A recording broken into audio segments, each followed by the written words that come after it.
semuanya, selamat datang di video tutorial responsi PPIC periode genap tahun akademik 2025-2026. Pada video kali ini, kita akan membahas tutorial forecasting menggunakan aplikasi Minitab yang sering banget dipakai dalam perencanaan produksi dan persediaan.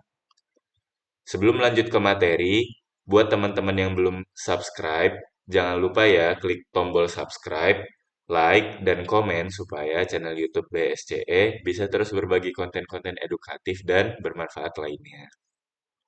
Nah, sebelum kita masuk ke tutorial praktik di Minitab, ada baiknya kita pahami dulu konsep dasarnya.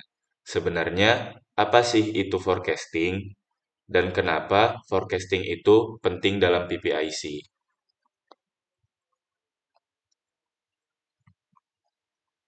Forecasting atau peramalan adalah prediksi, proyeksi, atau estimasi terjadinya suatu kejadian atau aktivitas yang tidak pasti di masa depan.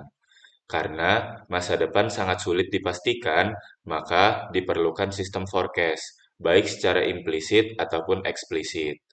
Tujuan dari forecasting adalah menggunakan informasi terbaik yang tersedia saat ini sebagai panduan aktivitas di waktu ke depan untuk mencapai tujuan dari organisasi. Selanjutnya, forecasting terbagi menjadi 3 jenis teknik, yaitu teknik kualitatif, teknik ekstrinsik kuantitatif, dan juga teknik intrinsik kuantitatif. Yang pertama, teknik kualitatif. Teknik ini merupakan metode peramalan yang didasarkan pada penilaian, intuisi, serta pendapat para ahli yang telah memiliki pengalaman di bidang tertentu. Salah satu metode forecasting kualitatif yang sering digunakan adalah metode Delphi. Metode ini melibatkan sekelompok ahli yang diminta memberikan pendapatnya mengenai kemungkinan kondisi yang akan terjadi di masa depan. Kemudian, pendapat tersebut dianalisis untuk memperoleh suatu kesimpulan. Selanjutnya adalah teknik ekstrinsik yang bersifat kuantitatif. Teknik ekstrinsik merupakan metode peramalan yang didasarkan pada informasi eksternal yang berkaitan dengan permintaan atau demand suatu produk. Salah satu contoh metode pada teknik ini adalah metode kausal, yaitu metode peramalan yang menggunakan variabel-variabel lain di luar data yang diramalkan, seperti faktor ekonomi, jumlah penduduk, atau variabel eksternal lainnya yang memiliki hubungan dengan demand. Dan yang terakhir adalah teknik intrinsik yang bersifat kuantitatif. Teknik intrinsik menggunakan data historis yang dimiliki oleh perusahaan untuk melakukan peramalan. Teknik ini didasarkan pada asumsi bahwa pola yang terjadi di masa lalu cenderung akan terulang di masa yang akan datang. Metode yang paling umum digunakan dalam teknik intrinsik adalah metode time series. Nah, di video kali ini kita akan berfokus pada teknik intrinsik yang bersifat kuantitatif, khususnya metode time series yang nantinya akan kita olah dan analisis menggunakan aplikasi Minitab. Nah, selanjutnya eh, kita perlu mengetahui ada berapa jenis pola data yang ada di time series. Yang pertama, ada data konstan, data tren, seasonal, dan juga cyclic. Untuk metode-metode yang ada di forecasting time series terbagi menjadi 6 metode, yaitu moving average, exponential smoothing, Holtz model, Winter model, ARIMA, dan juga SARIMA.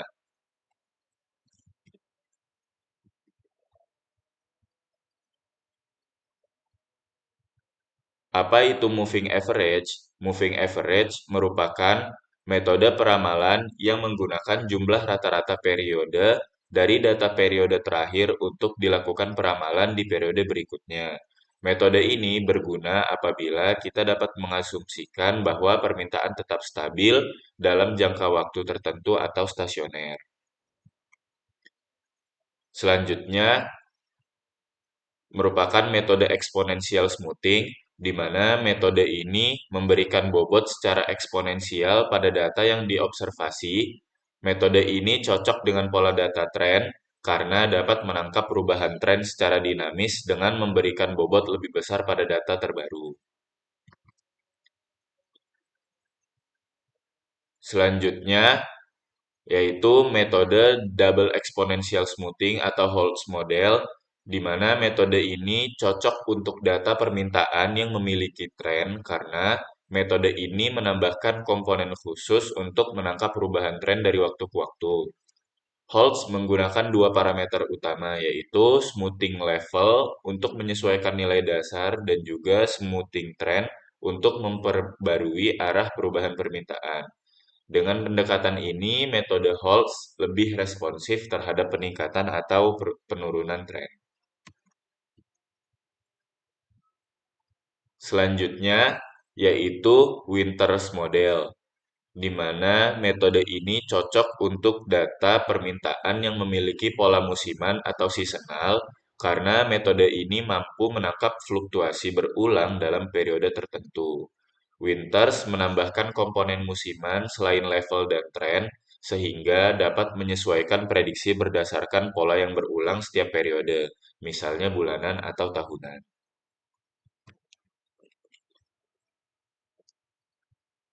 Selanjutnya yaitu metode ARIMA atau Autoregressive Integrated Moving Average, di mana metode ini merupakan model statistik yang digunakan untuk menganalisis data deret waktu dan memprediksi nilai masa depan berdasarkan pola-pola historis. ARIMA merupakan salah satu metode peramalan yang paling fleksibel dan efektif karena metode ini dirancang untuk menangani data deret waktu yang kompleks dan non-stasioner.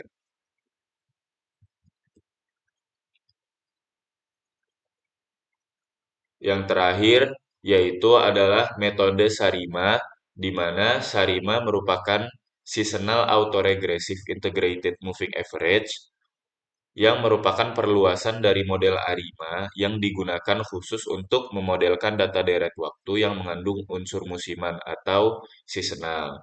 Model ini tidak hanya memperhitungkan korelasi antar data yang berurutan, tetapi juga memperhitungkan pola berulang yang terjadi pada interval waktu tertentu, seperti bulanan atau tahunan. Nah, dari keenam metode forecasting tadi, perbedaannya dapat kita lihat pada keterangan berikut, di mana untuk metode moving average itu tidak cocok untuk data tren maupun seasonal. Selanjutnya, untuk metode exponential smoothing itu cocok untuk data yang cenderung tren stabil, namun tidak cocok untuk seasonal. Selanjutnya, untuk metode Holtz model itu cocok untuk data yang tren linear, namun tidak cocok untuk data yang seasonal. Untuk metode Winters model itu cocok untuk data yang memiliki tren dan juga seasonal. Selanjutnya, untuk metode ARIMA itu cocok untuk data yang memiliki tren, namun tidak cocok untuk data yang memiliki seasonal. Selanjutnya, untuk metode SARIMA itu cocok untuk data yang memiliki tren maupun data yang memiliki seasonal. Namun, dari keenam metode ini tetap perlu dilakukan analisa lebih lanjut terhadap error dari setiap metode forecasting, di mana error yang paling kecil biasanya menghasilkan metode forecasting yang paling optimal.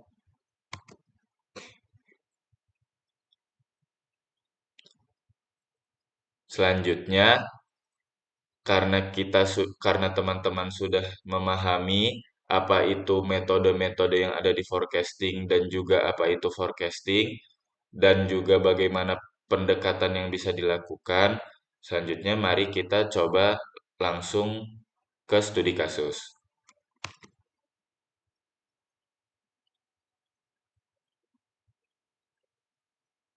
Jadi CV BSCE Wood Decor itu merupakan perusahaan manufaktur yang memproduksi figura kayu mahoni, terdiri dari wall photo frame small dan juga large, di mana perusahaan ini menerapkan sistem make to stock sehingga produksi dilakukan secara berkelanjutan berdasarkan pola permintaan historis, bukan menunggu pesanan.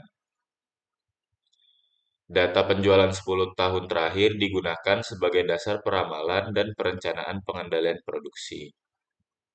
Selanjutnya, teman-teman bisa terlebih dahulu untuk memindahkan data ke dalam Excel, lalu teman-teman bisa copy untuk data demand-nya ke software Minitab. Lalu teman-teman bisa tuliskan periode di kolom C1 dan juga demand di kolom C2.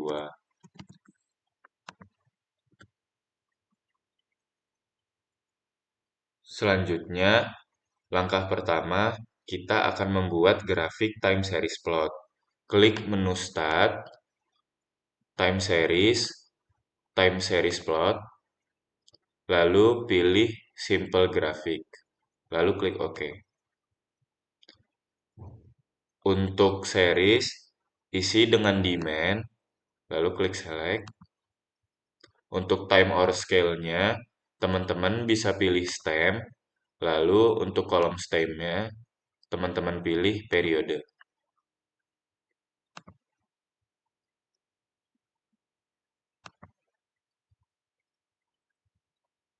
Kemudian teman-teman bisa klik OK.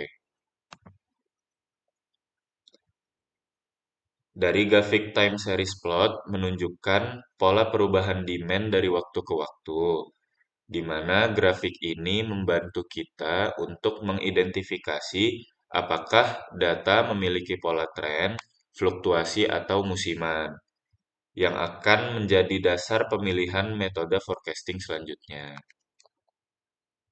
Nah, selanjutnya yaitu metode moving average, di mana moving average merupakan metode forecasting yang menghitung rata-rata dari beberapa periode terakhir untuk meramalkan nilai di masa depan. Metode ini efektif digunakan untuk data yang relatif stabil dan tidak memiliki tren yang tajam. Untuk melakukan analisa menggunakan metode moving average, teman-teman bisa klik Start,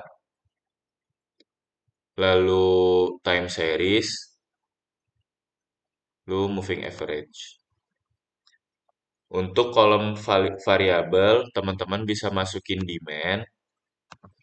Untuk panjang periode moving average, teman-teman masukkan angka 3 yang berarti peramalan dihitung dari rata-rata 3 periode terakhir.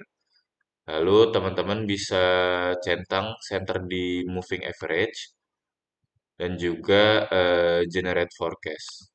Untuk number of forecast, teman-teman masukkan angka 6 karena teman-teman perlu meramalkan permintaan untuk 6 periode ke depan. Dan di starting from origin, teman-teman masukkan angka 120. Selanjutnya, teman-teman klik time, stem, dan masukkan periode di kolom stem. Selanjutnya, klik OK. Selanjutnya, untuk graphs, teman-teman pilih plot predicted versus aktual. Lalu klik OK. Selanjutnya pada result, teman-teman pilih summary table and result table. Lalu klik OK. Kalau sudah sesuai, teman-teman bisa klik OK. Nah, berdasarkan hasil peramalan menggunakan metode moving average, bisa dilihat bahwasannya nilai error itu MAP-nya 3,7, MAD-nya 147, dan juga MSD-nya 31.077,6, di mana nilai error yang kita dapatkan ini relatif kecil yang menunjukkan bahwasannya metode moving average ini cukup akurat untuk data demand yang kita punya. Selanjutnya yaitu metode single exponential smoothing, di mana metode single exponential smoothing merupakan metode peramalan yang memberikan bobot lebih besar pada data terbaru. Metode ini cocok untuk digunakan data tanpa tren dan juga tanpa pola musiman.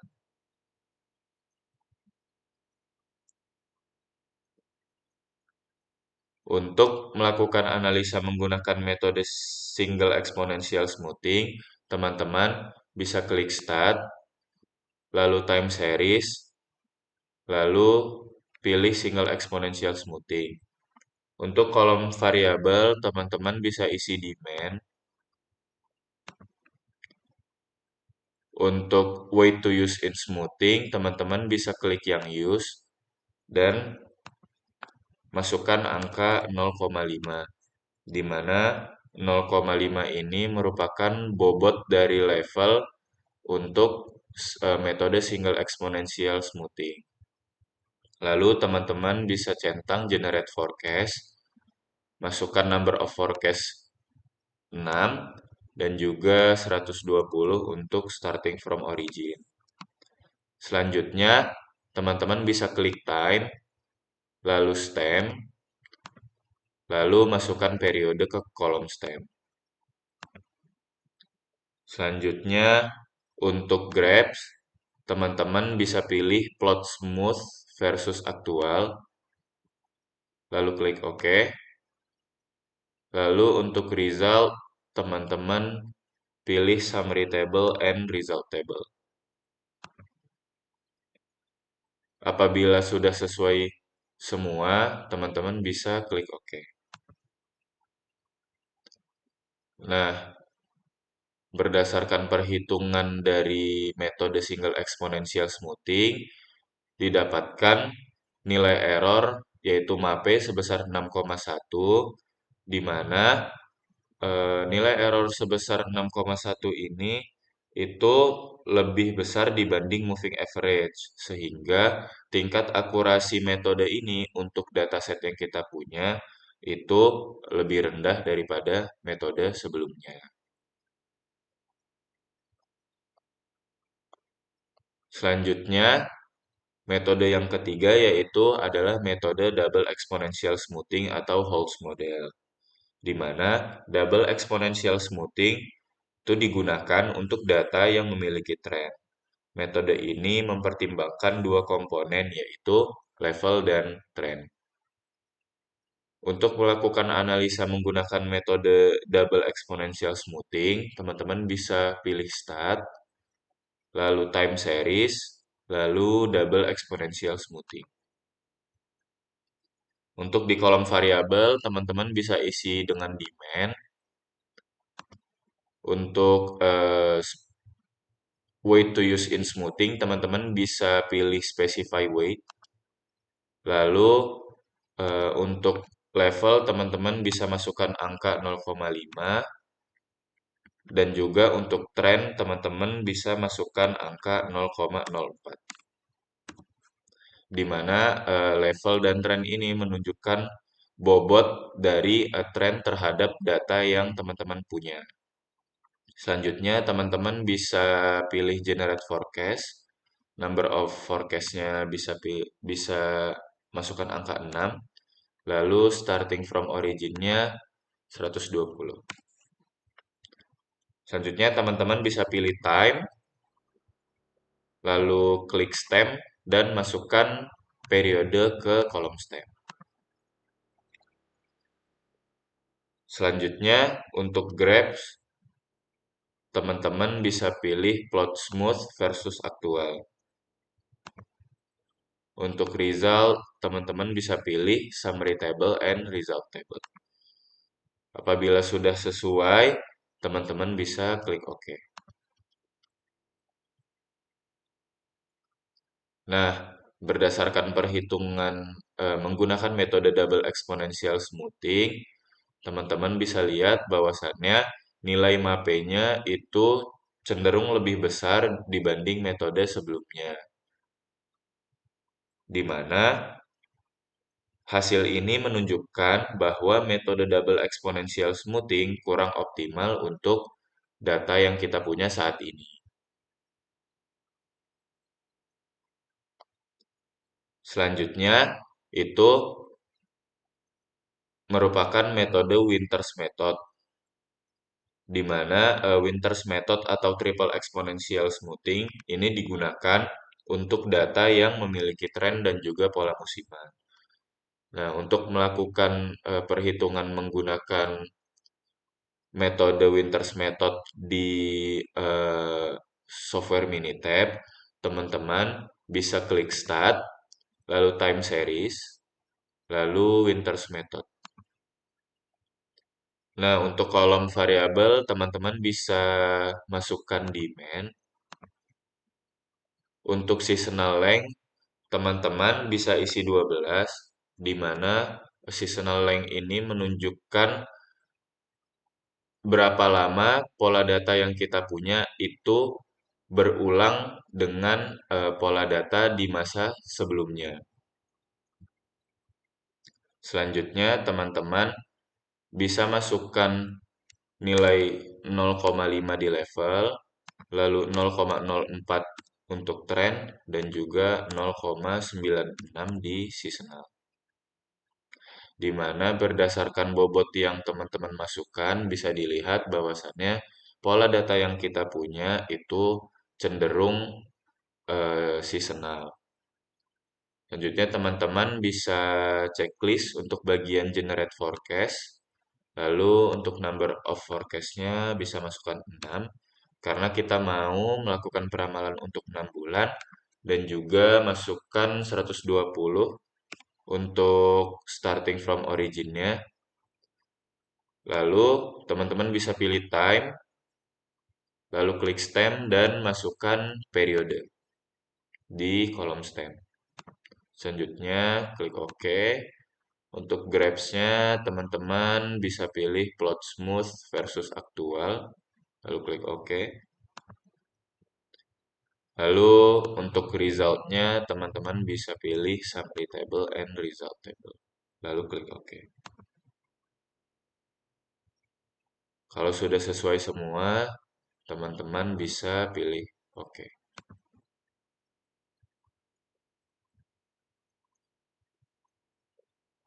Nah, berdasarkan perhitungan dari Winters Method didapatkan bahwa nilai MAPE-nya yaitu sebesar 3,3, di mana nilai error ini itu paling kecil dari metode-metode sebelumnya, yang berarti bahwasannya metode ini bisa dibilang lumayan akurat untuk melakukan peramalan dari dataset yang kita punya. Baik, sampai di sini pembahasan kita mengenai forecasting menggunakan aplikasi Minitab. Pada video ini, kita telah mempelajari beberapa metode peramalan, mulai dari moving average, single exponential smoothing, double exponential smoothing, dan juga Winters method, serta membandingkan hasil dan tingkat akurasi dari masing-masing metode. Dari hasil analisis yang telah dilakukan, dapat disimpulkan bahwa pemilihan metode forecasting sangat bergantung pada pola data yang kita miliki, baik itu data tanpa tren, data dengan tren, maupun data yang memiliki pola musiman atau seasonal. Oleh karena itu, memahami karakteristik data menjadi langkah penting sebelum menentukan metode peramalan yang digunakan. Semoga video tutorial ini dapat membantu teman-teman dalam memahami materi forecasting pada mata kuliah PPIC, khususnya dalam penggunaan aplikasi Minitab. Jika masih terdapat pertanyaan atau hal yang belum dipahami, silakan tuliskan di kolom komentar ya. Jangan lupa untuk subscribe, like, dan share video ini agar semakin banyak teman-teman yang bisa mendapatkan manfaat dari konten di channel YouTube BSCE. Terima kasih sudah menonton, dan sampai jumpa di video tutorial selanjutnya.